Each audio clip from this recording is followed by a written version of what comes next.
নবম পে স্কেলের জন্য জরিপ চলছে।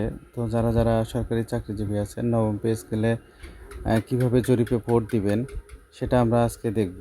তো প্রথমেই আমরা একটা ক্রোম ব্রাউজারে যাব। ক্রোম ব্রাউজারে যাওয়ার পরে পে কমিশন 2025 লিখে সার্চ করব। সার্চ করলে একটা পোর্টাল সামনে আসবে, জাতীয় পে কমিশন।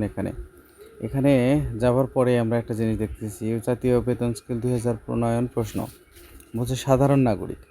বলছে জাতীয় বেতন কমিশন 2025 এর অন্যতম উদ্দেশ্য হলো সরকারি, আধা সরকারি, স্বায়ত্তশাসিত প্রতিষ্ঠান, রাষ্ট্রায়ত্ত ব্যাংক ও আর্থিক প্রতিষ্ঠান, ও সরকারি স্বায়ত্তশাসিত বিদ্যালয় ও স্বায়ত্তশাসিত মানে যত প্রতিষ্ঠানগুলো আছে এদের মুদ্রাস্ফীতি উন্নয়ন কল্পে করা হয়েছে। এখন বলছে তথ্য প্রদানকারীর ধরন।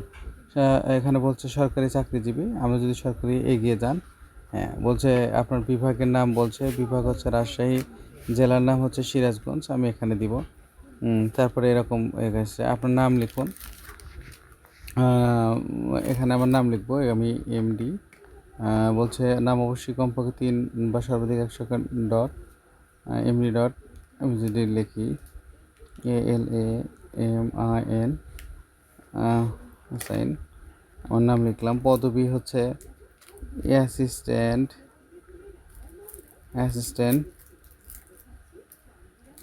টিচার, গভট জি, এরকম করে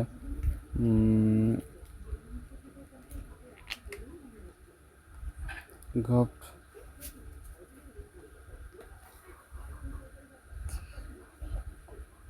প্রাইমারি স্কুলস, এরকম করে লিখলাম। ইমেল পরে ইমেলটা যেভাবে দেখা লাগবে ALAM, আমি ইমেল, হ্যাঁ সঠিক আছে। অফিসের নাম লিখুন। অফিসের নাম আমরা হচ্ছে লেগে উপজেলা এডুকেশন অফিস, এরকম যে কোনো একটা গভ প্রাইমারি স্কুল। অফিসের নাম হচ্ছে প্রাইমারি স্কুল। মোবাইল নাম্বার যেখানে বলছে আমি দিলাম 01314141764, এরকম করে দিলাম, একটা ধরুন নাম্বার দিলাম। তারপরে বয়সের নিচে 30 বয়সের নিচে বলছে পুরুষ এখানে। তারপর হচ্ছে প্রতিষ্ঠানের ধরন সরকারি, এরকম। চাকরির মেয়াদ হচ্ছে 5 বছরের নিচে, 30 বছরের বেশি আর কি। গ্রেড নির্বাচন করুন, এটা যদি 13তম গ্রেড হয়। অফিসের অবস্থান, অফিসের অবস্থান ইউনিয়ন পর্যায়ে দিলাম, বা উপজেলা পর্যায়ে দিলাম। বলছে যে আপনি এখন সরকারি চাকরিজীবী হিসেবে তথ্য দিয়েছেন। বর্তমান সমন্বিত ধাপ অনুযায়ী এত সম্পন্ন কাঠামো নির্ধারণ। আপনার বর্তমান মূল বেতন কত? এখানে আমার বর্তমান মূল বেতন 11,000 টাকা। আমার 11,000 টাকা আমি দিয়ে দিলাম। হ্যাঁ, মূল বেতনে আপনার প্রয়োজনে মাসিক খরচ মেটাতে যথেষ্ট কিনা? না, এটা আমার আসলে যথেষ্ট না। যদি উত্তর না যথেষ্ট হয়, তবে আপনি কত শতাংশ বেতন বৃদ্ধি করাতে? হ্যাঁ, আমি চাচ্ছি যে 60 থেকে 80% বেতন বৃদ্ধি করা হোক। বলছে খাদ্য পানীয় ক্রয় বাবদ ব্যয় হচ্ছে টাকার পরিমাণ। আপনি গড় মাসিক ব্যয় কত? খাদ্য পানীয় কেনার জন্য আমার মাসিক প্রায় 4,000 টাকা মতো লাগে। বাসা ভাড়া প্রায় কত? 8,000 টাকার মতো লাগে, এরকম। আমি 8,000 টাকার মতো লাগে। চার্জ সকলের এটাকে 2,000 টাকা লাগে ধরেন। তারপরে তো একটু বেশি লাগবে হয়তো, এখানে 10,000 টাকার মতো দিলাম। তারপরে এত চিকিৎসা ব্যয় ধরেন যে মাসে তাও 4,000 টাকার মতো লাগে, এরকম করে। শিক্ষার জন্য আমার ধরেন যে মাসে তাও 5,000 টাকা লাগে, এরকম করে দিলাম। যাতায়াত পরিবহনের জন্য আমার মাসে প্রায় 3,000 টাকার মতো খরচ হয়। অন্যান্য উল্লেখিত পরিমাণে তাও ধরেন 10,000 টাকার মতো লাগে, সর্বমোট 42,000 টাকা। বিদ্যান 20টি গ্রেড আপনি কি সমর্থন করেন? না, আমি 20টি গ্রেড সমর্থন করি না। উত্তর যদি না হয় তাহলে কতটি হওয়া উচিত? এখানে আমার মোটামুটি 15টি গ্রেড হলে হতে পারে। আপনার সপক্ষে যুক্তির কারণ এটা লিখতে পারি। অনেকগুলো গ্রেড থাকার কারণে এখানে আমি লিখলাম যে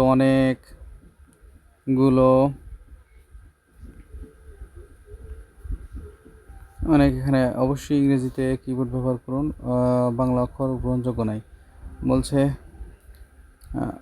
এখানে আমরা মতামত, এখানে আমি একটা বাংলা মন্তব্য দিতে পারি। বলছে প্রস্তাবিত 1 থেকে 8, আমি 1 থেকে 8কেই বরাদ্দ করছি। মোর great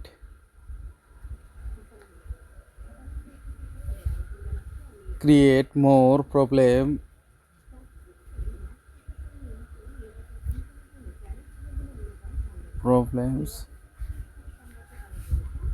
in our daily life, এরকম করে একটা লিখে দিলাম। যাই দিবেন আপনার কেন মতামত।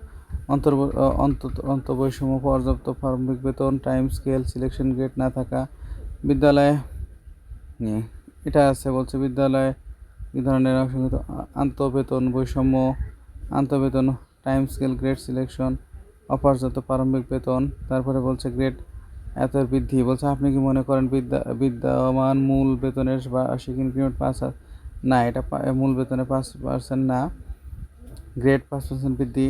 বলছে শুধুমাত্র সংখ্যায় লিখুন। এখানে ধরেন যে মাসিক 20% বৃদ্ধি করতে হবে। গ্রেড 5-এ এত % বৃদ্ধি না।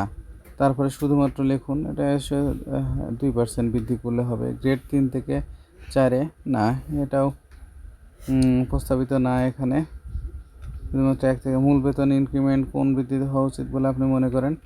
ইনক্রিমেন্টটা মুদ্রাস্ফীতির সাথে সমন্বয় করে হওয়া উচিত। আপনার পরিবারে খানার 6 জন সদস্যের মধ্যে বর্তমান সর্বনিম্ন মূল বেতন কত হওয়া উচিত মনে? বর্তমান মূল বেতন কম হলেও 35,000 টাকা হওয়া উচিত।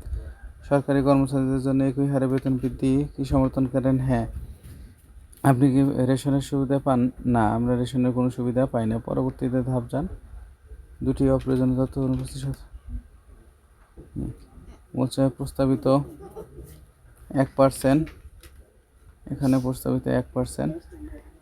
তারপরে এখানে পরবর্তী ধাপে যান। আপনার মূল বেতনের বিপরীতে বাড়ি ভাতা বর্তমান না, না বলছে উত্তরে না হলে আপনার বাড়ি ভাতা 70 থেকে 80% বাড়ি ভাড়া দিতে হবে। চট্টগ্রাম সিটি কর্পোরেশনের জন্য, নারায়ণগঞ্জ,